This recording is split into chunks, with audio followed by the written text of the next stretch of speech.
하박국 두 번째 시간 함께 말씀을 나누도록 하겠습니다. 3월 28일 날 기사를 봤는데요. 그 멕시코의 포포카페틀? 발음이 되게 어려운데요. 포포카페틀 화산이 폭발할 조짐을 보였다고 하더라고요. 그래서 시민들에게 대피령이 내렸습니다. 여러분, 엄청난 대재앙, 자연의 대재앙은 항상 징조와 예견되는 형상이 있다는 것을 우리가 기억했으면 좋겠습니다. 쓰나미도 현상이 있지요. 대지진도 갑자기 지진이 팍 나는 게 아니라 지진이 막 날 것처럼 작은 지진들이 계속 반복되다가 주기적으로 반복되다가 지진이 딱 나는 거고요. 쓰나미도 처음에 현상은 바닷물이 바다 쪽으로 싹 밀려간다고 하더라고요. 그래서 사람들이 이제 재앙이 온다, 피하라 라는 그런 준비들을 할 수 있다고 합니다. 우리는 현상이 있을 때, 자연 재앙의 현상이 있을 때에 대비할 수 있고 최대한의 안정을 확보할 수가 있습니다. 그런데 문제는요, 그 진짜 위험은 대재앙이 있을 때에 늦자한 대응을 한다거나 아니면 피하라 라는 말에 무관심으로 반응하지 않을 때 그 일은 나타나지요. 영화 같은 현실에서 재앙은 더욱더 커져가고 이러한 자연의 섭리를 통해서 많은 사람들은 피해를 받게 될 때가 있습니다. 그래서 우리가 어떤 현상이 있을 때에 우리는 대비해야 하고 대비해야만 그 자신의 안전을 확보할 수가 있지요. 그런데요, 여러분, 이 세상의 자연 만물을 통해서 하나님은 우리에게 자신의 뜻을 보여줍니다. 이런 재앙 속에서도 하나님의 뜻을 알 수가 있어요. 뭐냐면 하나님은 어떤 재앙을 내릴 때에, 어떤 심판을 내릴 때에 그것이 예견되는 징조를 계속 보여주신다는 거예요. 그 징조를 보여줄 때 우리들은 하나님의 경고를 인식하고 우리의 삶을 돌아보고 하나님의 심판에서 피할 수 있는 그곳으로 우리를 옮겨 놓아야 된다는 겁니다. 우리는 그래야 돼요. 우리가 대비를 할 때 안전이 보장되지 대비하지 않으면 안전이 보장되지 않는 거예요. 이 그림은 비행기가 막 흔들릴 때에 이렇게 자기 머리를 보호하기 위해서 고개를 숙이는 장면이에요. 제가 학군단 시절 때 훈련을 갔었습니다. 훈련을 가는데 훈련을 가면 이제 학군단들이 다 들고 다니는 검은색 007 가방이 있어요. 그 가방들을 이렇게 다 버스의 위에다가 이렇게 올려놓습니다. 근데 한 친구가 그것을 어설프게 올려놓은 거예요. 차를 가고 있는데 차가 막 덜컹덜컹 거리는 거예요. 덜컹덜컹 거려서 저는 그냥 가만히 앞에 보고 있었는데 그 가방이 뚝 떨어져갖고 제 머리를 팍 강탄 적이 있었거든요. 그때부터 좀 기억이 가물가물한 것 같기도 하고. 제가 어디가 여기거든지 잘 모르겠어요. 강탄 적이 있었거든요. 막 그때요, 목까지 아프더라고요. 위에서 빡 찍어버리니까 그때부터 키가 안 컸어요. 한 180은 됐는데 그때. 여러분, 이렇게 흔들리거나 기체가 흔들릴 때 자신의 머리를 먼저 보호해야 되는 거예요. 다른 것들을 보호하기보다도 기체들도 열리면서 그 문이 열리면서 그 무거운 짐들이 쏟아져 내릴 수가 있거든요. 자기 머리를 보호해야만 안전이 보장되는 거죠. 우리는 하박국 첫 시간을 통해서 하박국을 통해서 하박국의 기도를 들으시고 응답하시는 하나님의 모습을 보았습니다. 하나님은 들으셨어요. 하나님은 그의 슬픔을 외면치 않았고 듣고 계시고 응답을 했어요. 그리고 그 모든 인생의 고통을 주님이 알고 계시고 주관하신다는 진리를 우리가 함께 알아보았습니다. 그래서 우리는 눈물로써 주님께 기도해야 한다. 우리가 혹독하게 눈물을 흘릴 필요가 있다 라고 말씀을 나누었습니다. 그리고 그 혹독하게 흘리는 눈물은 그냥 슬프고 단순히 아픈 곳이 아니라 그곳이 바로 그날에 주께서 나에게 말씀하신 예루살렘이다. 우리의 눈물이 가장 깊은 곳에서 그 눈물이 해결되는 순간에 하나님은 우리를 가장 깊이 만나시고 가장 큰 은혜를 준다고 여러분에게 말씀을 드렸습니다. 어찌 3월달쯤에 2월달쯤에 이 말씀을 드렸는데 그동안 잘 우셨는지 모르겠어요. 많이 부르짖었는지 또 주님께 기도를 어떻게 했는지 참 궁금해집니다. 그런데요, 그 말씀을 보면서 우리가 한 가지 의문점을 가졌던 게 있습니다. 그리고 제가 두 번째 시간에 그거에 대한 말씀을 드리겠다라고 얘기했었고요. 우리의 의문점은 뭐였냐면 우리가 끊임없이 가장 혹독한 눈물을 흘리는데 고통을 흘리고 기도를 하는데 그 가운데 하나님의 음성이 주의 응답이 내 뜻과 반대되는 모습으로 나타나면 내가 바라는 모습과 반대되는 모습으로 응답을 주면 우리가 어떻게 반응해야 되는가? 그거에 대한 말씀을 오늘 드리려고 합니다. 오늘 본문에서요. 하박국은 하나님의 응답에 대해서 의문을 기도합니다. 사실 그 기도는요. 1장 12절부터 17절부터 이어지는 내용이에요. 그 내용은 뭐냐면요. 하나님께서 하박국이 기도하는 우리의 이 아픈 상황을 언제까지 보시겠습니까? 라고 말할 때 하나님은 어떻게 응답했냐면요. 더 악한 사람을 세워서 그 심판을 위해서 내가 악인을 예비했고 더 큰 악인이 와서 너희들을 심판할 거야. 징계할 거야. 라고 응답을 하십니다. 그래서 하박국이 아니 그게 어떻게 되는 일입니까? 악인을 통해서 우리를 심판하시겠다니요. 하면서 불만의 기도를 해요. 그러면서 하나님이 이번에는 나의 기도에 어떻게 응답하시는지 내가 어떤 행동을 하겠습니다. 라는 그 행동이 참 웃깁니다. 뭐냐면요. 파수꾼의 심정으로 내가 기도하겠습니다. 라고 해요. 재밌지만 참 무서운 말이죠. 하나님의 응답이 내 마음에 들지 않기 때문에 내가 어떻게 하는지 지켜보겠습니다. 하나님. 내가 파수꾼의 마음으로 성문에 올라가서 하나님이 어떻게 응답하시는지 내가 똑똑히 지켜보겠습니다. 하박국 참 용기 있는 사람 같아요. 전 감히 그런 기도를 못할 것 같은데 내가 지켜보겠는지 한번 응답 주세요 하면서 이렇게 강력하게 기도하는 하박국의 기도 자세. 하나님은 그런 하박국을 보면서 굉장히 마음에 부담을 느꼈을 것 같아요. 가만히 있지 파수꾼처럼. 그만큼 하박국은 간절했어요. 기대했어요. 누구보다 빨리 보고 싶었어요. 또한 파수꾼은 단순히 기다린다는 말이 아닙니다. 파수꾼이요. 보고 나서 나만 알고 가만히 있으면 그 성문은 어떻게 됩니까? 멸망해요. 적군이 오고 있는데 파수꾼이 어라 적군이 오네? 내가 알았으니까 나 빨리 도망가야지 하고 먼저 도망가면 그 성은 멸망하는 거예요. 파수꾼의 역할은 뭐냐면 오늘 하박국이 내가 파수꾼으로 하나님의 응답을 보겠습니다. 그 말은 내가 먼저 보고 나에게 알려주시면 그 내용을 잘 전달하겠습니다.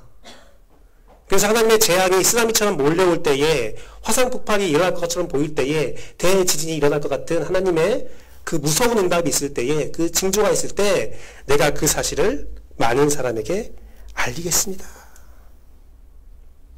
세상에 선포하겠습니다. 라는 하박국의 외침이라는 거죠. 여러분, 기도자의 마음은 이래야 돼요. 기도자의 마음은 나만 알고 끝내면 안 돼요. 선포할 수 있는 용기가 있어야 됩니다. 그런 하박국의 질문에 하나님은 오늘 우리가 함께 나눴던 말씀을 허락하시는 겁니다. 내가 정한 때가 있고 그 종말이 속히 이를 것이고 내가 너에게 했던 그 모든 멸망들을 반드시 이루실 것이다. 그러면서 하나님께서 사용한 단어는 묵시라는 단어입니다. 묵시.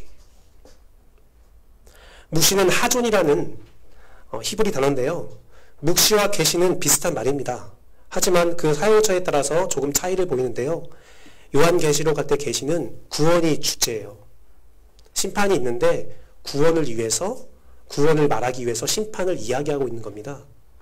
하지만 묵시는 좀 달라요. 다니엘서 마태복음에 나오는 예수 그리스도의 묵시, 그 묵시는 심판이 주제예요.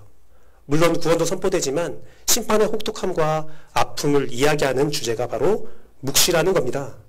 그렇다면 오늘 하박국에게 내가 묵시한다 라는 내용은 그 심판의 혹독함을 하나님이 선포하고 있다는 것을 우리가 봐야 합니다.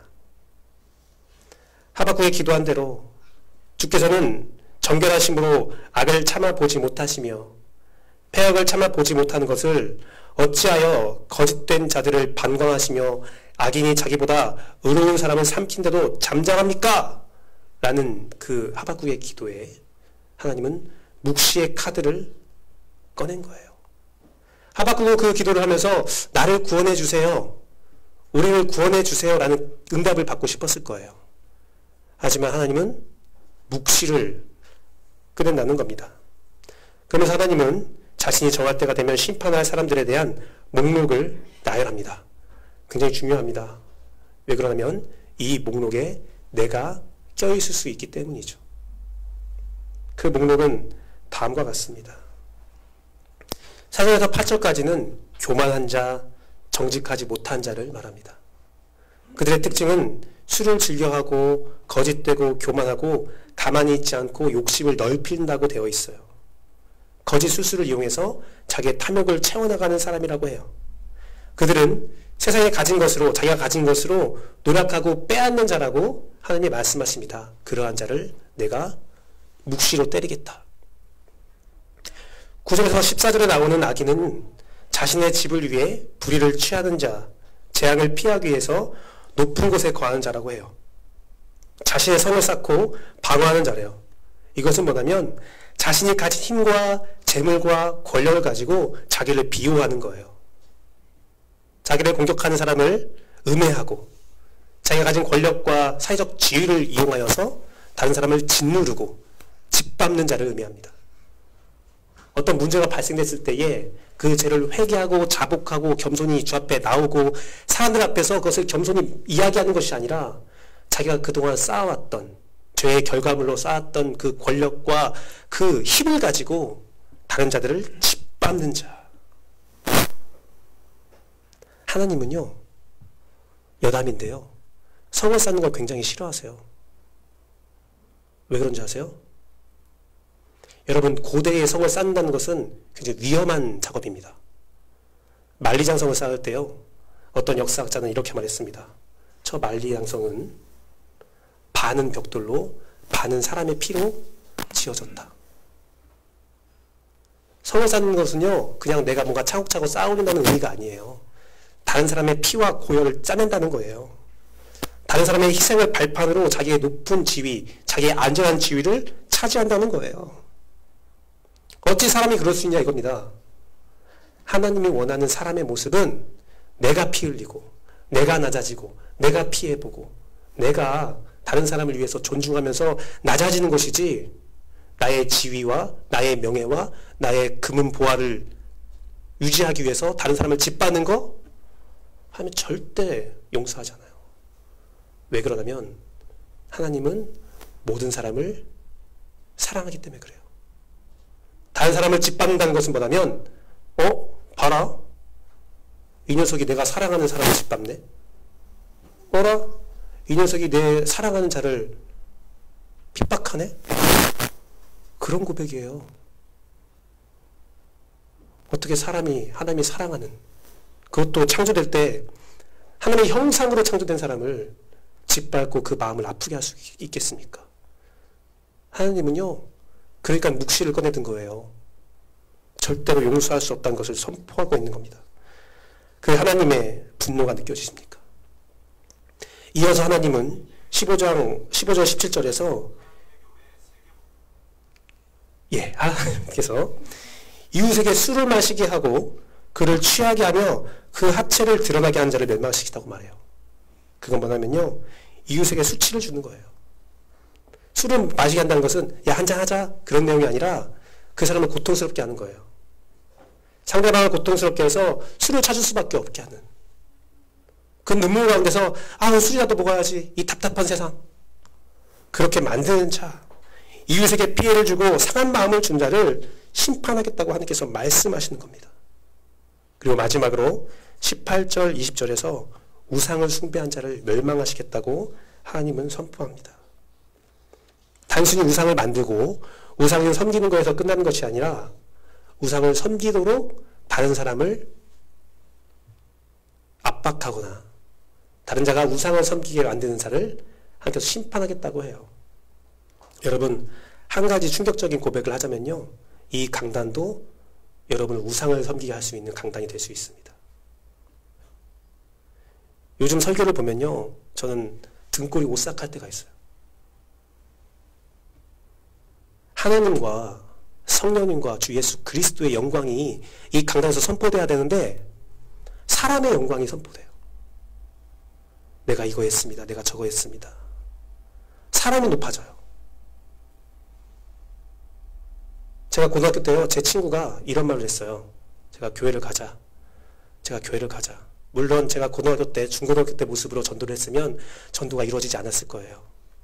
그 친구가 저한테 이렇게 말합니다. 너를 봐서는 교회를 못 가겠다. 교회 가자라고 했어요. 근데 그 친구가 이런 말 하더라고요. 너는 예수님 믿지만 나는 다른 신을 믿는다. 그 신이 뭔데? 자기 자신. 난 자기 자신을 믿어. 세상에서 가장 큰 우상이 뭔지 아세요? 자기 자신이에요. 그런데요, 오늘날 강단에서 굉장히 사람이 좋은 설교가 많이 나와요.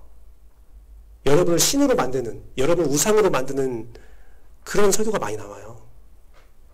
팀 켈러의 책에서 이런 말이 선포되었습니다. 오늘날 우상 중에는 사역이라는 우상도 있대요.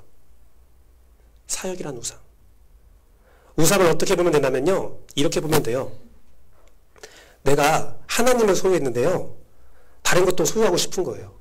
그게 없으면 내가 아무리 하나님과 동행한다 할지라도 화가 나고 하나님께 원망이 들면 그게 우상이래요. 내가 하나님을 섬기는데 사역이 잘 되지 않아요. 그래서 화가 나요. 그럼 사역이 우상이에요. 내가 하나님을 섬기는데 자녀가 잘 되지 않아요. 그래서 화가 나요. 그럼 자녀가 우상이에요. 내가 하나님을 섬기는데 사업이 잘 되지 않아요. 그래서 화가 나요. 그러면 그 사업이 우상이에요. 주님은요, 이러한 리스트를 쫙 뽑으면서 제발 그러지 말라라고 말하는 거예요. 내가 이런 사람을 심판할 거야, 다 죽여버릴 거야, 다 진멸할 거야가 아니라 제발 좀 그러지 마 라고 말하는 거죠. 그 분노의 표현을 하나님께서는 물이 바다 덮음같이라고 말하였습니다. 우리가 은혜롭게 찬양했던 물이 바다 덮음같이, 그게요, 심판에 관한 메시지였어요. 그 심판은, 물이 바다 덮음같이라는 표현은 두 가지를 의미합니다. 첫 번째는 노아의 심판을 말해요. 그것은 누구도 피할 수 없는 심판이고 의인은 살아남지만 악인은 멸망당한 선별적인 심판이라는 것을 보여주고 있습니다. 그러면서 하나님의 영광을 드러내겠다는 거죠. 두 번째는 이스라엘 민족의 문화를 보면 알 수 있는데요. 그 자연 환경을 보면 알 수 있는데요. 우기가 되면요, 비가 막 오잖아요.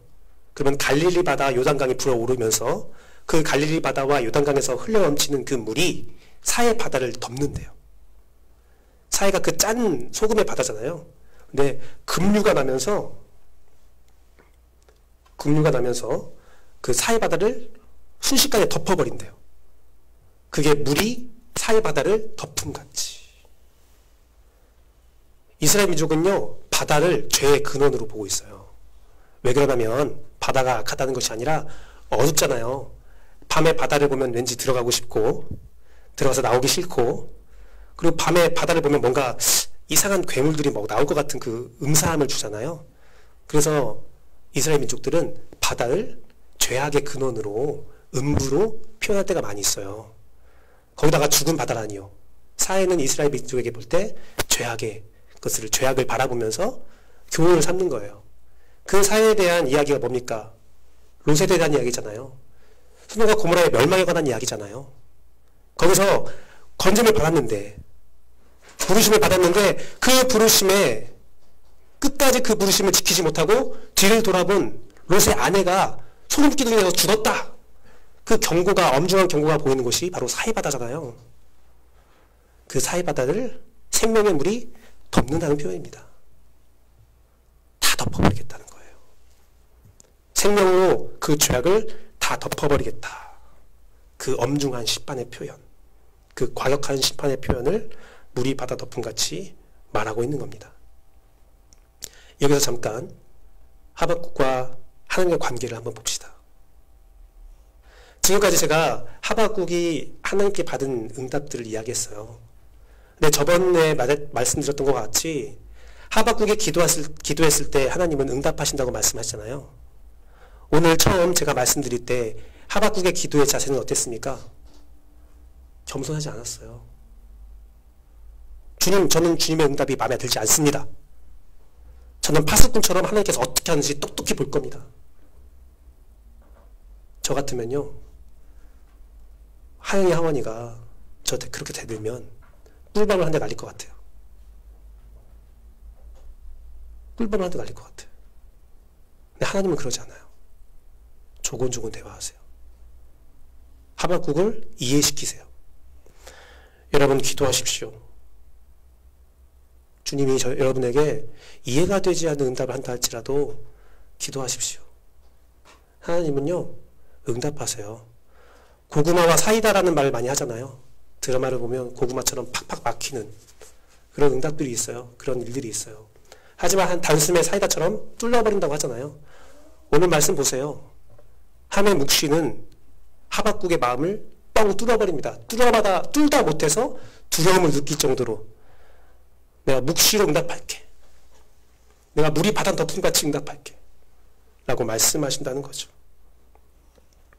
그런데 이 응답에 묵시만 있는 것은 아니었습니다.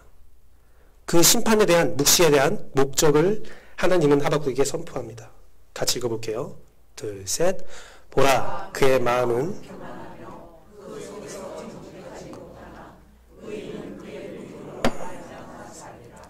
그의 믿음으로 말미암아 살리라.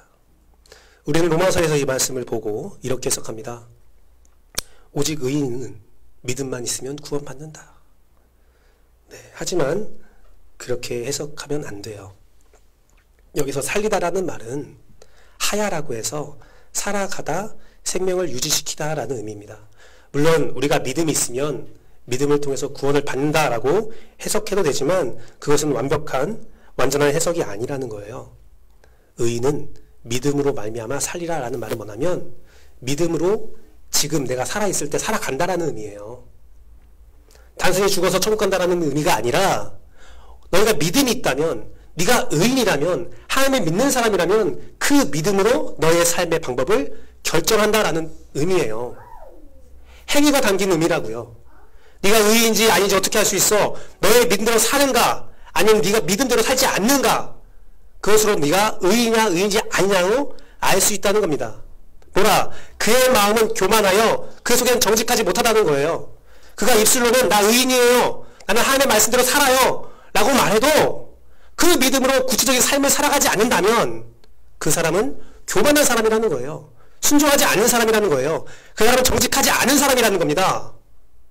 하지만 정작 의인은, 진짜 의인은 그 입술로 살아가는 것이 아니라 그의 삶으로 그 믿음을 보인다라는 의미예요.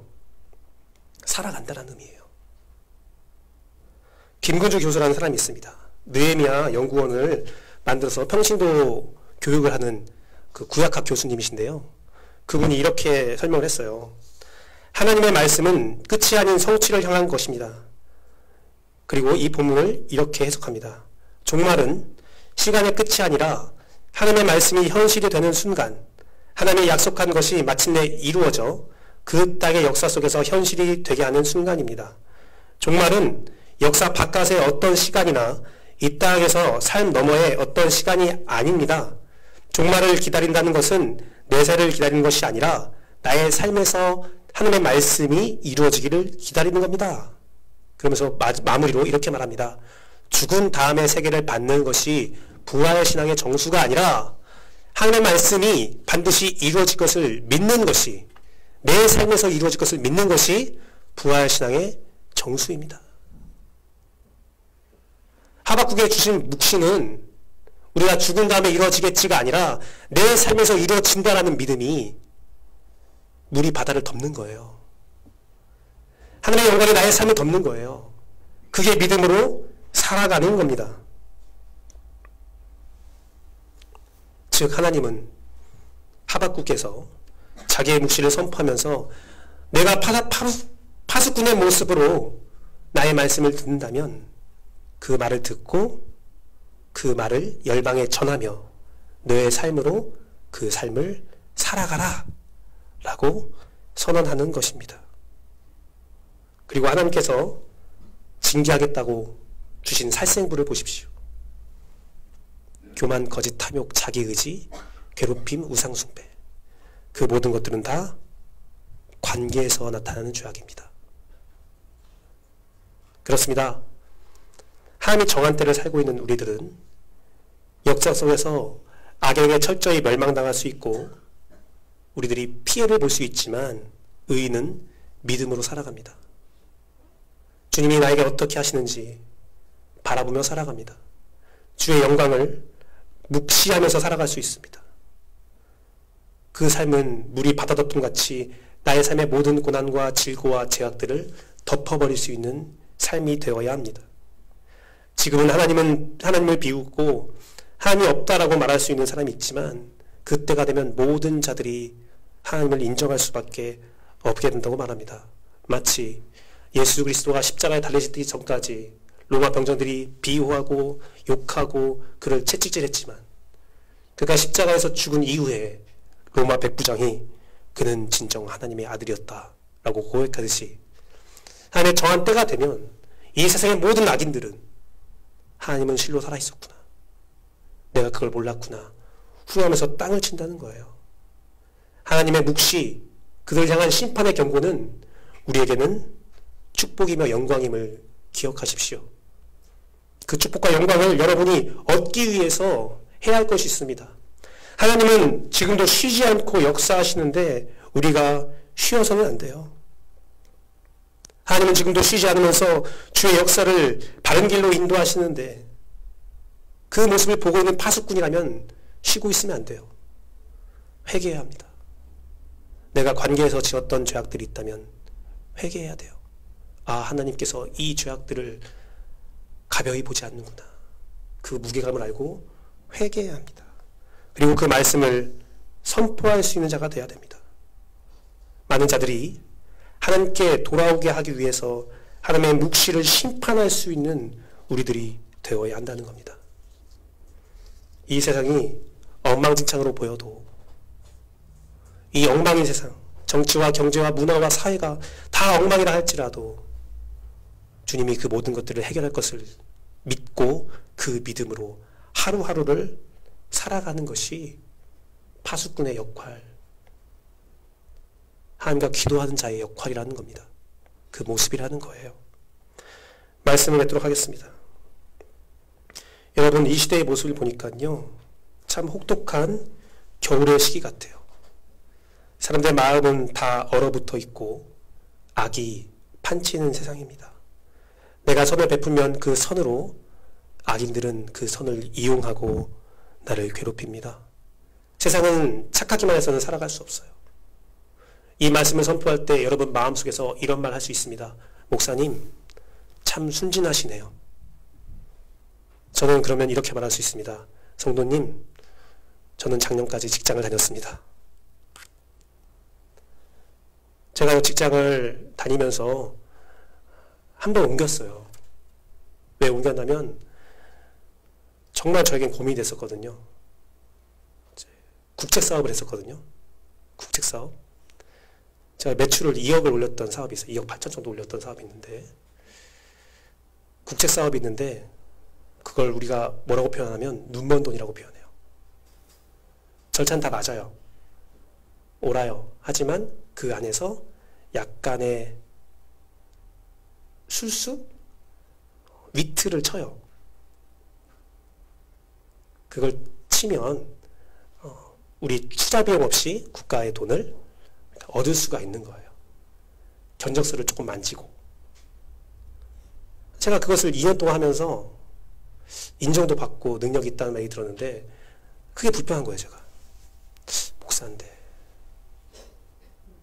결정적인 일이 있었는데요. 우리가 약속을 지키지 못했습니다. 약속을 지키지 못했어요. 그래서 그 약속을 지키지 못하면서 제가 한 4주? 한 달 정도를 계속 거짓말을 했어요. 회사에서 원하는 거짓말이었어요. 우리 회사가 피해를 받지 않기 위해서는 거짓말을 할 수밖에 없었어요. 계속 전화가 와요. 거래처에서. 계속 거짓말을 했어요. 제가 기도하다가 사모에게 말하고 그만뒀어요. 이건 아닌 것 같다. 그만두고 조금 피해를 보더라도 사람들이 멍청하다고 말을 해도 정직한 회사를 들어갔어요. 정직한 회사. 여러분, 이 세상이 겨울같이 보이잖아요. 혹독해 보이잖아요. 정직하면 망할 것 같잖아요. 망할 수도 있어요. 맞아요. 그런데요, 하나님은 그 가운데서 선포하시는 거예요.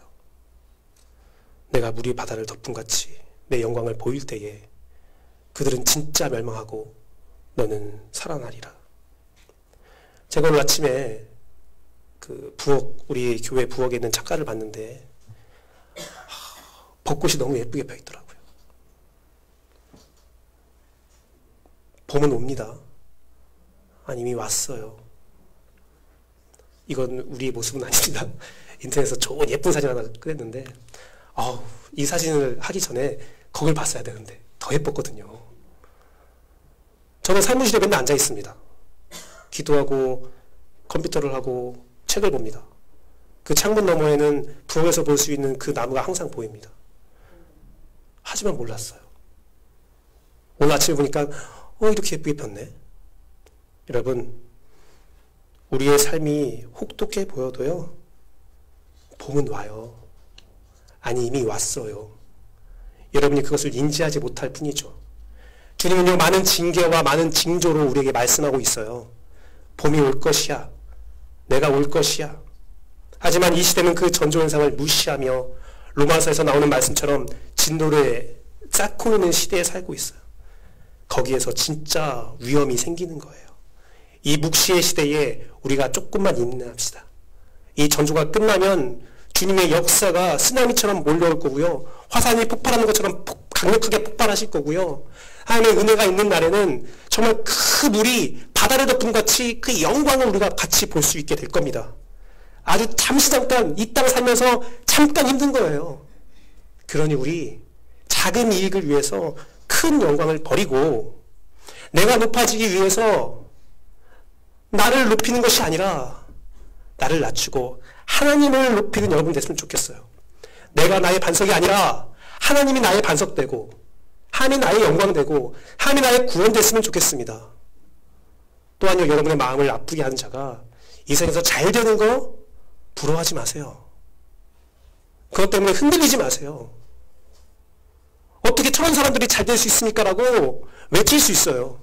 오늘 하박국처럼 그 말을 할 때에 하나님께서 말씀하십니다. 그렇게 할 거야. 내가 그렇게 했어. 하지만 의인은 믿음으로 사는 거야. 믿음으로 살아가라. 오늘 고백하라. 그래서 히브리서 저자는 이런 말을 했죠. 잠깐 후면 오시리가 오시니 지체하지 아니하시리라. 나의 의인은 믿음으로 말미암아 살리라. 이 말씀을 인용할 때마다 성경의 저자들은 오늘을 살아가라고 하는 거예요. 같이 읽어볼게요. 12절, 2절, 둘, 셋. 믿음의 주여 또 온전하게 하시는 이인 예수를 바라보자. 우리가 믿음으로 산다는 것은 예수를 바라보는 거예요. 예수의 사랑을 바라보는 거고요. 예수님이 주신 성령님을 의지하는 겁니다. 얼마 전에 퀸이라는 그룹이 굉장히 인기를 끌었던 적이 있어요. 보헤미안 랩소디라는 영화를 보았죠. 말씀을 맺도록 하겠습니다. 저는 퀸을 참 좋아했습니다. 지금도 좀 좋아합니다. 그 퀸 노래 중에서요, 보헤미안 랩소디보다 더 좋아하는 노래가 있는데요. Somebody to Love도 좋아하고, 제 발음이 안 좋은 것은 이해해 주십시오. 근데 그 중에서요, 그 퀸 노래를 들으면서 제가 몰랐던 노래 하나를 듣게 됐어요. You are my best friend라는 노래인데요. 그 노래는요, 그 퀸 그룹 중에서 그 드럼을 쳤던, 베이스를 쳤던 존 디콘이 작사, 작곡한 노래인데요. 자기 아내를 향한 노래래요. 근데 그 가사에 이 가사가 있는 거예요. 세상이 날 많이 힘들게 해도 용서할 수 있게 도와주는 당신이 내 곁에 있잖아요. 와, 저는 감동을 받았어요. 세상이 날 너무 힘들게 해도 당신 때문에 세상을 용서할 수 있다는 거예요. 그런데 그 노래 가사를 보면요, 어떻게 용서할 수 있게 하는지 아무것도 안 나와요. 그냥 옆에 있으니까, 그래, 세상이 나를 미워하고 내가 세상을 미워할 수밖에 없게 만들어도, 나를 배신해도 네가 내 옆에 있으면 나는 용서할 수 있어. 네가 내 옆에 있으면 그냥 있다는 존재만으로 내가 행복할 수 있어. 내가 사랑할 수 있어. 저는 그 가사를 보면서 예수 그리스도를 떠올렸어요. 우리가 예수를 믿는다는 것은 내가 잘 된다는 것이 아니에요. 세상이 날 많이 힘들게 해도 이 세상을 용서할 수 있는, 그것을 도와주는 예수 그리스도가 옆에 있기 때문에 내가 그들을 용서할 수 있습니다. 오직 의인은 믿음으로 말미암아 살리라. 그것은 예수님이 나와 함께하고 있다. 예수님이 나를 사랑한다. 지금 사는 것은 내가 아니라 내 안에 사는 성령님이 나를 인도하고 있다는 것을 믿음으로 오늘 하루의 말과 오늘 하루의 행동을 선택하는 것입니다. 오늘 믿음으로 사십시오. 누가 진짜 하나님인가? 이것을 지은 저자는요, 나빌 쿠레시라는 사람인데 이슬람의 스승이었어요. 아주 작은 나이에, 젊은 나이에 이슬람의 최고의 스승까지 갔던 사람이에요. 이 사람이 일찍 죽었어요. 40몇 세에 죽은 거. 죄송합니다. 30대 중초반에 돌아가셨어요. 소천하셨어요. 그런데 이분이 예수님을 믿게 되었어요. 그래서 지은 책이 누가 진짜 하나님인가인데요. 이 책에 보면요, 정말 절묘한 말이 써 있습니다. 이슬람과 유대교는 율법을 지키면서 두려움 때문에 지킨대요. 멸망당할까봐. 하지만 기독교가 그 모든 종교보다 월등한 이유는 단 한 가지래요. 사랑의 뿌리 내린 순종이기 때문이라는 겁니다. 우리가 율법을 지키지 않아도 하나님은 우리를 구원할 수 있는 힘과 능력이 있대요. 그럼에도 불구하고 우리가 하나님의 말씀을 지키는 것은 그가 나를 사랑하니 나도 그를 사랑하기 때문에 순종하는 거라고 표현하고 있어요. 그러니 유대교와 이슬람보다 기독교가 월등히 훌륭하다라고 말했습니다. 사랑하는 성도 여러분, 세상은 여러분들을 가만 내버려두지 않고 혹독하게 만들어요. 안타까운 것은 그 모든 환경들을 하나님이 허락하고 하나님이 세팅했다는 겁니다. 그게 우리에게 더 절망이 될 수 있습니다. 하지만 그 가운데 하나님께서 약속하신 것은 내가 너와 함께하리라. 내가 너를 사랑하리라. 내가 너에게 보혜사 성령을 보내서 너의 길을 인도하리라. 내가 지혜와 권능으로 너와 함께하리라. 그 믿음이 있다면 오늘 그 믿음으로 행동하십시오. 오늘 예배 끝나고 식당에 가셔서 친절하게 서로를 격려하고 대화하고 서로의 관심을 보이시고 서로 사랑하고, 이 성도가 나의 마음을 긁어도 괜찮아. 너를 용서할 수 있는, 나를 도와주는 주님이 나와 함께 있어. 오늘 예배 오지 않은 분들을 신방하고, 신방했을 때에 두려움이 떨리죠. 전화상에서 어떻게 얘가 말할까. 하지만 괜찮아. 내가 우리 교회에 대해서, 나의 모습에 대해서 어떤 말을 해도 나는 너를 용서하고 사랑할 수 있어. 내가 사랑의 길을 계속 펼쳐나간다면, 내가 사랑의 모습을 계속 펼쳐 보인다면 언젠가는 하나님께서 물이 바다 덮음같이 모든 것들을 덮어버릴 은혜가 있을 거야. 그 믿음으로 살아가는 여러분 되기를 축복합니다. 기도하겠습니다. 이제 우리 함께 기도했으면 좋겠습니다. 우리가 함께 기도할 것은 믿음으로 살자는 결단을 드렸으면 좋겠어요. 이 시간 단 1분이라도 함께 기도했으면 좋겠습니다. 주님, 내가 믿음으로 살게 하여 주옵소서. 내가 그 믿음으로 살게 하여 주옵소서. 세상이 힘들고 혹독하지만, 나에게 주어진 것이 하나도 없지만 주의 사랑으로 살게 하여 주옵소서. 이 파수꾼이 필요한 세상에서 주의 이름으로 살아가기를 원합니다. 함께 기도하시겠습니다.